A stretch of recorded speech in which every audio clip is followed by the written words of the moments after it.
Well, the obviously biggest news in professional football this week is the Lions won the Super Bowl. Or so you would think, based on the post-game celebration in Detroit this week on Sunday. The way that the Lions actually won their first game of the year. First game, not even of the year, in almost 1 year. 364 days between victories.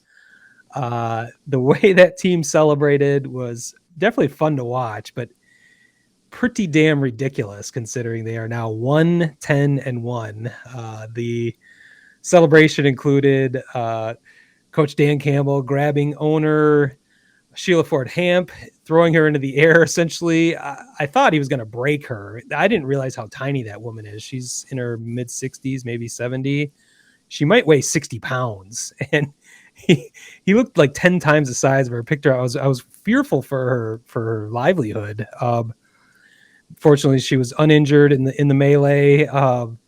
There were tears, there were cheers, there was liquids being spilled all over the place. The Lions players clearly love their coach, which was super cool to see. And I'm making fun of it, but it was a nice thing considering how hated our previous coach had been by media, fans, players, everyone alike.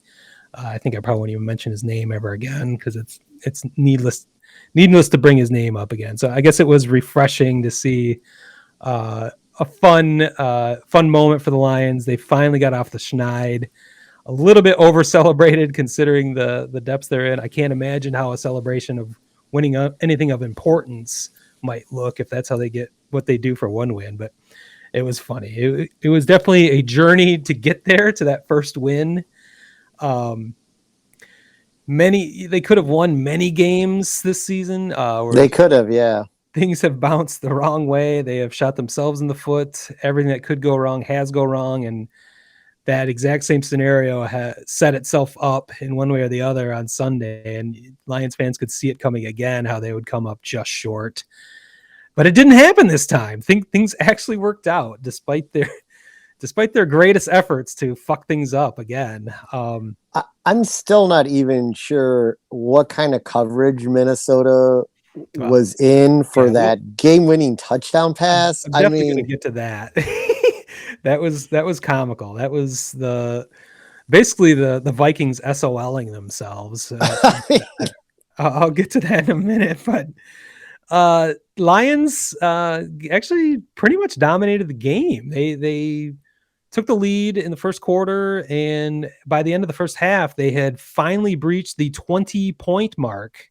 We're leading 20-6, and they had not scored 20 points since game one. Yeah, that was everywhere, by the way. Yeah, the minute that happened, that was like national news. I mean, I think they broke into other broadcasts to announce they scored 20 points. the Lions scored 20 points. They were ahead with even 4 minutes to go in the fourth quarter. They finally converted their first third down with a few minutes left in the fourth quarter, which is amazing that they scored so many points without ever converting a third down. So they overcame 2 Jared Goff turnovers in the fourth quarter, which is almost impossible. They overcame another incredibly just bizarre fourth down call by Dan Campbell, Danimal Cannibal, as I like to call him.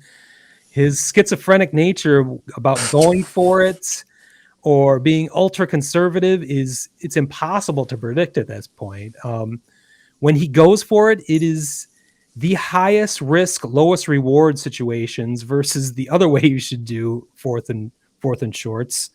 And he compounds those by bizarre play calls. They had a fourth down with 4 minutes to go and a 2-point lead at their own 28-yard line, I believe. And instead of doing a quarterback sneak to gain the 6 inches or relying on your beast of a running back, Jamal Williams, they do a play action pass that Minnesota was 100% ready for and ended up, I don't know if they called it a fumble or how they ruled that, but Jared Goff was completely fucked up on that play. Regardless, it was a turnover on downs, and gave the ball to Minnesota with less than 4 minutes to go. The ball deep in Lions territory, and that looked like it was going to be the game. The irony is it was almost the exact same scenario that presented itself on Thanksgiving, the game before against the Bears, where we broke down how the Lions would have been better off letting the Bears score a touchdown and just so they could get the ball back and have a chance, where instead they let the Bears run out the clock essentially and kick a last second field goal and never got the ball back. Well, almost the identical scenario, except I don't know if they were all allowing the Vikings to score, but the Vikings did score the touchdown with a minute or so left, thus giving the Lions a chance. Mind you, with Jared Goff as your quarterback, it's not much of a chance.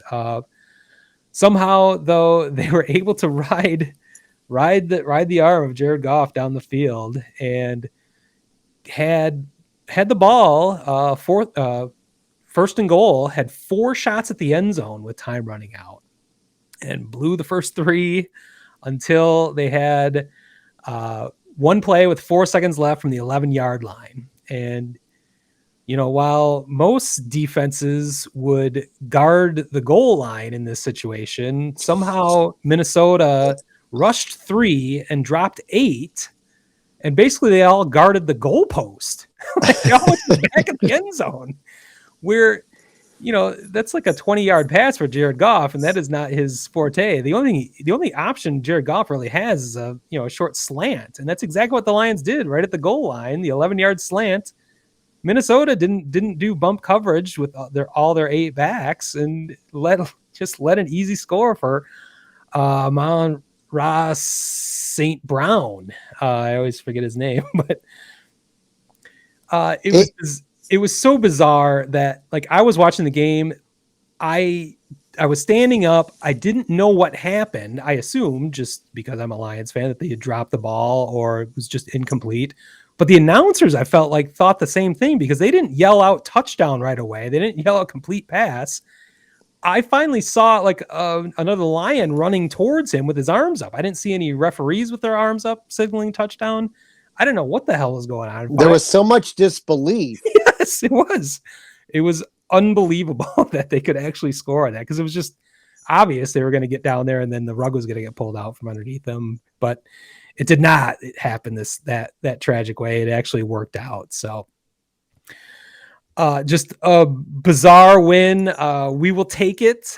Thank you very much. Was it Mike Zimmerman, Minnesota coach? Yes, Mike. Mike, great defensive coverage. You rush 3, drop 8, and let everyone run so they're able to fall into the end zone for a touchdown. I mean, it really couldn't have been easier. It was the perfect defense called to let the Lions win. I don't know how else to explain it. It's similar. It was very much similar to when you watch a defense drop back on a 3rd down and they're all past the first down marker. Yeah. So it's basically saying, if you want to run right towards the first down marker and turn around, you've got an easy throw and catch, because we're 5 yards off of you. How are they not guarding the goal line? The closest guy to your receiver was at least 2 yards away. He got there by the time the ball was there, but he was way behind him. It was wide open. It was a wide open slant. It was easy. Which all you can hope for is that you prevent the process from being completed by hitting them hard enough to knock it out. I think that was part of the confusion in the announcers, beyond their disbelief, was the way the camera angle, at least, was. He was directly, like, the defender was obscuring the vision, how you could see. The defender was more to the side of your receiver than he was in any position to make a play.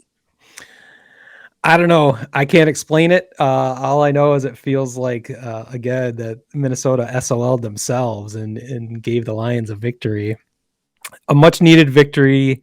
I can celebrate this victory, even though I've been, rooting against victories just to make sure they get the number 1 draft pick next year. But they are still in sole possession of the first draft pick, as they are still ahead of Jacksonville and Houston. They're only ahead of those teams by a half a game because of the tie against Pittsburgh. So if the Lions end up winning another game, they will lose the number one pick because most likely Houston and Jacksonville aren't going to win too many games down the stretch, but they also play each other. So one will eliminate themselves from the number one overall draft pick consideration just by winning a game. Somebody's got to win unless they tie, I guess. I guess that would work in the Lions' favor, but who knows? So such is the life of a Lions fan. Where now I'm worried about what's next. In that I don't want them to win any more games. I can celebrate this one, but I'm dreading another victory, which is an awful position to be in. Next week they've got Denver coming up. Then they have Arizona. They still have Green Bay on their schedule. So yeah, don't get too. Yeah, I don't think you have a lot to worry about. Not too worried about it. So you just got to be more worried about making sure those. Hopefully, some of those other teams win like another game or two, just to make it a little, more airy. There. And that's what's nice about Houston and Jacksonville being in the same division. They still play each other one more time, so one of them is going to somehow help the Lions. And even if the Lions do end up with a number 2 pick, that's obviously not ideal, but it's not bad because right now it's kind of a toss up between Aiden Hutchinson and Thibodeau from Oregon. So, and that may change drastically over this offseason. We'll see. But so I'm not dreading it as much being number 1 or number 2 necessarily. It'd certainly be better by definition being number 1, but we'll see. Somehow things have a way of playing out against the Lions one way or the other. So I don't hold out much hope. Whatever happens, it's going to fail somehow because that's the history of the Lions. But I guess I got to have a little hope that things work out. And if you get the number 1 pick, that's got to help a little bit. So we'll be paying close attention to that here on out.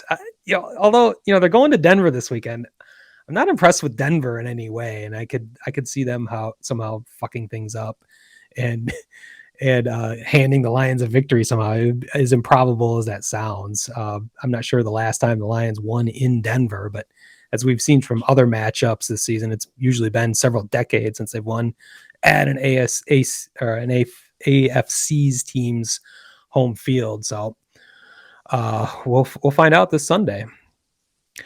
Mercifully, that is all I have for the Lions this week. It's essentially, like I said, we won. It felt like we won the Super Bowl for a moment there. That we have such few things to celebrate. When we do celebrate, we celebrate like motherfuckers. So, Word Hole Media.